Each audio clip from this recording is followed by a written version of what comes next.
Salve, salve, povo de Deus, sejam bem-vindos a mais um Evangelho Online. Nós estamos no capítulo 14, lá nas instruções dos Espíritos, lá no finalzinho.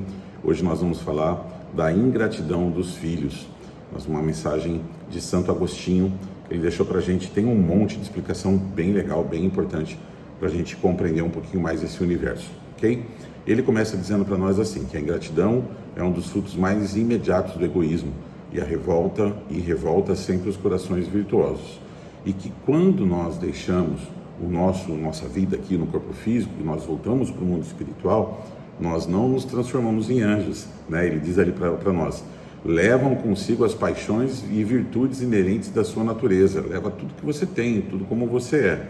Chegando do lado de lá, nós vamos buscar nos esclarecer. Ele falou assim, você vai permanecer um tempo para se aperfeiçoar ou estacionar até que você esteja disposto a buscar esse entendimento e esse estudo, ok? Beleza.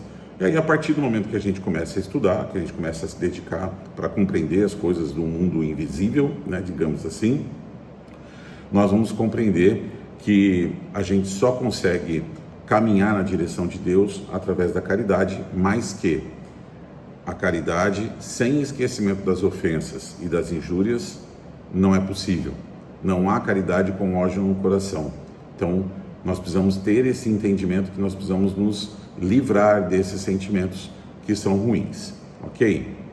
E aí ele explica para nós, assim, mais uma coisa importante, que como nós somos muito apegados às nossas vivências, a tudo aquilo que a gente passou aqui, é natural que a gente guarde esse amor possessivo, esse amor material, físico, do que é nosso, da nossa família, dos nossos queridos, dos nossos amores, mas que também a gente guarde, dentro dessas virtudes e qualidades, a gente guarde, né, também a parte negativa. Então, a gente vai ter uma série de sentimentos ruins que a gente também vai levar com a gente, né, porque desencarnou, que chegou lá de lá e se libertou de tudo isso.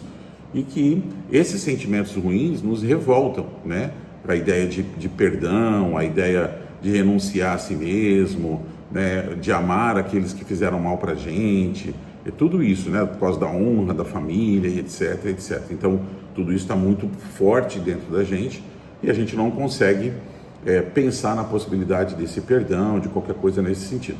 Mas existe o tempo, né? E ele diz assim para nós, depois de alguns anos meditando, fazendo as nossas preces, o Espírito vai chegar no entendimento daquilo que nós falamos lá, quando nós falamos dos laços de família. O Espírito vai chegar na condição que ele vai olhar para isso e vai falar, eu preciso me recompor, eu preciso me ajustar com esses que foram motivos de desentendimento em algum momento. Então, depois de muito tempo de meditação, de prece, passado um longo tempo, o Espírito aproveita a oportunidade daquela vida, daquela encarnação que se prepara, e ele vai até aquela família que um dia ele detestou, no seio daquelas pessoas que um dia ele detestou, vai lá para participar, para poder aprender a lidar. E aí ele pergunta, qual será a conduta dessa família? Como será que essa família vai, né, receber ele vai ser recebido? Como é que ele vai se conduzir esse convívio ali dentro, né? E ele fala, é assim que se explicam esses ódios, essas repulsas instintivas que se notam em certas crianças e que nenhum fato exterior parece justificar. Você olha para aquela criança e não tem afinidade, você tem uma repulsa, você tem uma dificuldade de relacionamento entre pai e filho, entre mãe e filha, entre irmãos, enfim, você passa a ter esse tipo de problema. E ele diz assim, compreendei que quando gerais um corpo, a alma que encarna nesse corpo, ela vem do espaço para progredir. Então, pai e mãe são responsáveis pela formação do corpo físico, mas esse espírito é um espírito velho, é um espírito que vem de outro tempo, de outra época, né? E que traz um monte de coisa, um universo de possibilidades que estão ali dentro. Tomai conhecimento dos vossos deveres e ponde todo o vosso amor em aproximar essa alma de Deus. É essa a missão que está confiada. A missão não é você ter o melhor relacionamento, a missão não é você ter a melhor escola, a missão não é você dar as melhores coisas materiais, a missão não é você encher essa criança de mimos, a missão não é essa criança gostar do tipo de educação que você dá, a missão não é nada disso. A missão é muito clara aqui, é Santo Agostinho que está falando para nós. Aproximar essa alma de Deus. Aproximar essa alma de Deus, essa é a missão que vos está confiada. E aí ele fala, quando nós um dia chegarmos do lado de lá, nós seremos questionados, né? Que fizeste da criança confiada à vossa guarda? Que educação que nós demos? Como é que nós aproximamos ela de Jesus? Que oportunidades que a gente teve de fazer isso? A gente fez? A gente ignorou isso? Como é que a gente lidou com isso, né? Então, é o grande impulso que nós temos.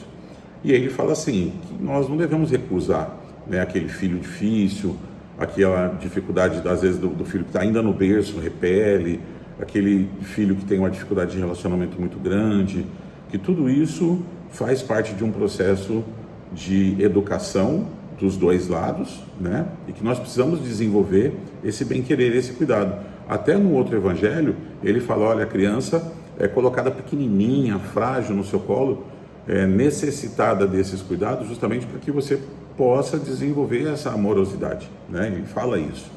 E aqui ele faz uma explicação, mãe, abraçais, pois, as crianças que vos causam aborrecimento, e dizei para vós mesmas, uma de nós duas foi culpada, né? Então, nessa relação, quem é a vítima e quem é o culpado? Nós não sabemos, nós temos o véu do esquecimento do passado. Mas nós temos que saber que existe uma relação, se ela é difícil, existe uma relação que ela precisa ser reconstruída, restabelecida, né? E esse é o grande propósito dessa oportunidade que a gente está tendo aqui de conviver junto. Então, desde o berço, a criança manifesta os instintos bons e maus e traz a sua existência anterior, traz aquela tendência, traz tudo aquilo que está impregnado dentro dela. Junto com isso, ele fala, espreitai, né? Dá uma olhada, presta atenção, olha o comportamento, olha a tendência para o vício, olha as coisas que faz, né, do comportamento moral. E as primeiras coisinhas que aparecerem, é função, é responsabilidade dos pais educar isso. Ele diz assim, que a gente precisa agir como um jardineiro que arranca aquelas ervas daninhas, né? Que a gente precisa olhar para essas crianças, olhar para esses jovens, olhar para aqueles que estão debaixo da nossa tutela e que somos responsáveis por eles, e a gente precisa fazer essa orientação, porque é nossa responsabilidade. Vamos lembrar daquilo que ele falou, que a nossa missão, né, é fazer essa educação. E aí ele fala que depois que a gente trabalhar tudo isso, depois que a gente estiver, né, dedicado a tudo isso, Deus nunca fecha a porta ao arrependimento. Chega um dia em que o culpado está cansado de sofrer, o seu orgulho foi por fim dominado, e é então que Deus abre os braços paternais para o filho pródigo. As grandes provas, escutai bem, ele sinaliza, são quase sempre indícios de o fim de um sofrimento, de um aperfeiçoamento do espírito. Então, se eu tenho uma dificuldade muito grande de relacionamento, se essa é uma grande prova para mim, se esse é um grande desafio para mim, é porque isso está muito próximo de ser resolvido. Eu estou tendo uma grande oportunidade de receber nos meus braços, dentro do meu lar, no seio da minha família, alguém que um dia foi um desafio. E a gente agindo dessa forma desde cedo, talvez quando chegar a época de uma adolescência, de uma juventude, de uma rebeldia, isso já esteja plantado dentro do coração daquela criança que você recebeu como filho, como filha naquela existência. Então, a importância de apresentar Jesus, a importância desse relacionamento próximo, do respeito, sim, mas da educação dessa criança, da gente poder efetivamente cuidar dentro daquela missão que foi a missão estabelecida por Deus, né, para cada um de nós que somos os pais.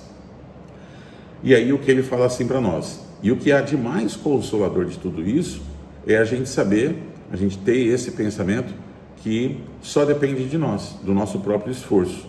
Então, esse tipo de relação, esse tipo de cuidado, não depende de ninguém. Depende da gente olhar, aprender, estudar o Evangelho, né? E conduzir a educação, conduzir essa tutela através do amor do Cristo, através dos ensinamentos que o Cristo veio trazer para nós.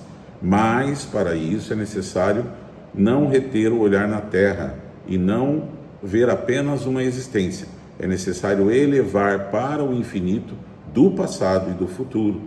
Então, grande justiça de Deus se revela aos vossos olhos.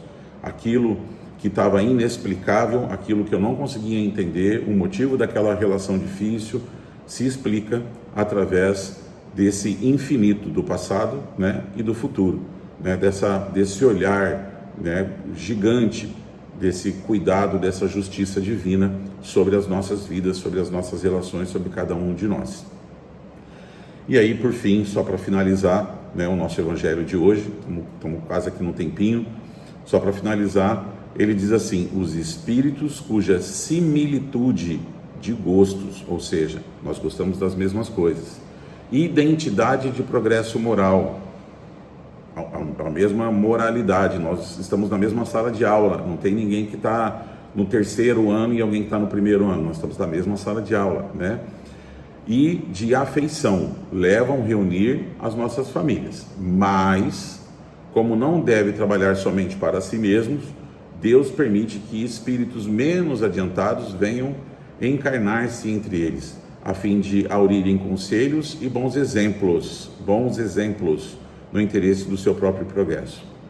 Então, estamos reunidos em família sim, por afinidade de gostos, por identidade de progresso moral, então estamos muito próximos, né? Não tem ninguém muito mais evoluído do que o outro, e por afeições, mas, além disso, nós temos também a missão que muitas vezes nos é dada de receber no seio da nossa família aquele que não está na mesma condição, e quando nós olhamos para ele, é nossa responsabilidade ter esse cuidado para que ele possa ver através dos nossos conselhos, mas ele diz assim, através dos bons exemplos, porque o exemplo arrasta. Então, através dos bons exemplos, esse espírito que é acolhido no nosso lar vai poder se readequar, vai poder aprender, vai poder conduzir um jeito melhor a sua vida. Amém, Jesus? Santo Agostinho é sensacional. Agradeço mais uma vez a sua presença no nosso Evangelho Online. Que Deus abençoe a sua vida, que assim seja. Até o nosso próximo encontro.